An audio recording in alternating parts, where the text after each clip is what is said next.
Hi guys! Welcome back to my channel Saritha kitchen. So, ఈరోజు వచ్చేసి మనం సింపుల్‌గా వంకాయ కర్రీని ఇలా అయితే ప్రిపేర్ చేసుకునేద్దాం. ఫస్ట్ అయితే మనము ఒక మిక్సీ జార్ అయితే తీసుకోవాలి.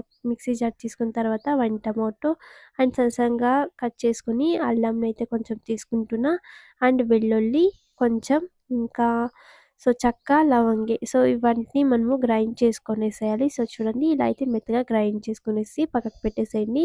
మరొక పక్క పాన్ పెట్టుకొని ఆయిల్ వేసుకోవాలి. ఆయిల్ వేసుకున్న తర్వాత మనము సన్నగా కట్ చేసుకున్న వంకాయలని వేసేసి ఆయిల్‌లో ఫ్రై చేసుకునేసేయండి కొద్దిసేపు.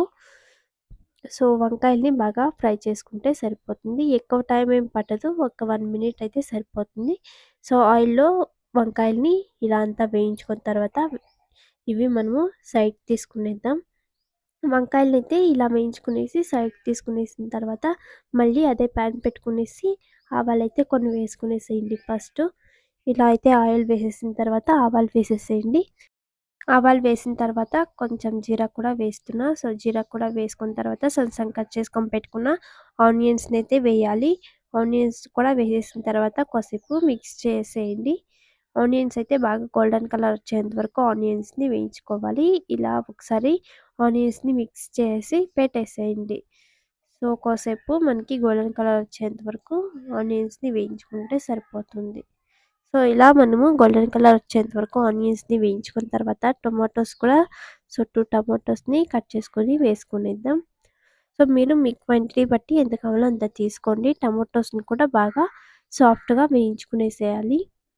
ఇలా ఒకసారి అంతా మిక్స్ చేసి పెట్టేసేయండి. టమాటోస్ అయితే సాఫ్ట్‌గా ఉడికిపోతాయి. కొంచెం సాల్ట్ వేసి టమాటోస్ అయితే పెడితే మనకి కొంచెం ఫాస్ట్‌గా టమాటోస్ సాఫ్ట్‌గా ఉడికిపోతాయి.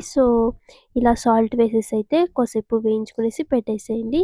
టమాటోస్ ఇలా బాగా సాఫ్ట్‌గా మనము ఫ్రై చేసుకున్న తర్వాత మనము పేస్ట్ చేసుకున్నాం కదా! ఫస్టే గ్రైండ్ చేసుకున్నాం కదా! ఆ పేస్ట్‌ని వేసేసేయాలి. వేసేసి ఒకసారి మిక్స్ చేసేయండి. ఇలా వేసేసిన తర్వాత ఒకసారి మిక్స్ చేసుకునేస్తే మనకి ఇలా అయితే కర్రీ ప్రిపేర్ అయితుంది. మనము ఈ కర్రీలోకి కొంచెం ధనియా పౌడర్ అండ్ కారం కూడా వేసుకోవాలి. మీ క్వాంటిటీ బట్టి మీకు ఎంత కావాలో అంత వేసుకోండి. ఇలా ఒకసారి మనము 1 సెకండ్ పెట్టేస్తే మనకి పేస్ట్ అనేది మంచిగా గ్రేవీ అనేది ప్రిపేర్ అయితుంది. ఇలా ఒక 2 టేబుల్ స్పూన్ ధనియా పౌడర్, కొంచెం పసుపు అండ్ 2 టేబుల్ స్పూన్ కారం వేసేసి ఒకసారి మిక్స్ చేసేయండి. ఇలా అంతా ఒకసారి మనము బాగా మిక్స్ చేసుకున్న తర్వాత కొద్దిసేపు ఒక 1 మినిట్ అలా వదిలేసేయండి. మనకి మసాలాలు కూడా బాగా ఆయిల్‌లో మనకి బాగా ఫ్రై అవుతాయి. ఇలా బాగా పెట్టేసిన తర్వాత కొద్దిసేపు మనము పెట్టేసిన తర్వాత వాటర్ మీకు ఎంత కావాలో అంత వాటర్ అనేది తీసుకోండి. మీ క్వాంటిటీ బట్టి మీకు వాటర్ కమ్మీ కావాలంటే కమ్మీ తీసుకోండి. ఎక్కువ కావాలంటే ఎక్కువ తీసుకోండి. ఇలా బాగా వాటర్ వేసిన తర్వాత ఒకసారి మిక్స్ చేసిన తర్వాత మనము వంకాయలని కూడా వేసుకునేసేయాలి. మనం ఫస్టే ఆయిల్‌లో అయితే ఫ్రై చేసుకున్నాం కదా వంకాయలని. ఆ వంకాయలని కూడా వేసేసి ఒకసారి మనము మసాలాలో ఇలా ఒకసారి మిక్స్ చేసిన తర్వాత కొంచెం వాటర్ అనేది తీసుకోండి. కావాలంటే తీసుకోండి. లేదంటే వాటర్ తక్కువ కావాలంటే తక్కువే వేసుకోండి. ఇలా అంతా మనము మసాలాలో కొద్దిసేపు మిక్స్ చేసిన తర్వాత ఒక ప్లేట్ పెట్టేసి ఒక 5 మినిట్స్ అయితే పెట్టేస్తే మనకి వంకాయలనేది ఉడికిపోతాయి. కొంచెం సాల్ట్ అనేది చూసుకోండి ఫైనల్‌గా. మీకు సాల్ట్ కమ్మీ ఉందంటే వేసుకునేసి ఒక 5 మినిట్స్ అయితే ఇలా ఉడికించుకోవాలి. చూసారు కదా! మనకి మంచిగా కర్రీ అనేది ప్రిపేర్ అయిపోయింది.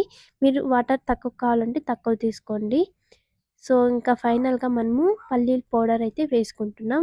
పల్లీల పౌడర్ ఎందుకు వేసుకుంటున్నామంటే మనకి చిక్కగా అవుతుంది సాంబార్ అండ్ టేస్ట్ కూడా చాలా బావుంటది. మనము పల్లీల పౌడర్ వేసుకుంటే పల్లీలని వేయించుకునేసి పౌడర్ చేసుకొని వేసుకోవాలి.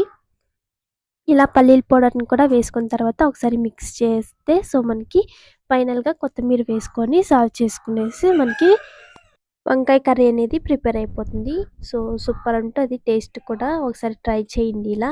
ఇంక ఫైనల్‌గా మనం ఇలా సర్వ్ చేసుకునేద్దాం. ఇది గైస్ ఈరోజు రెసిపీ.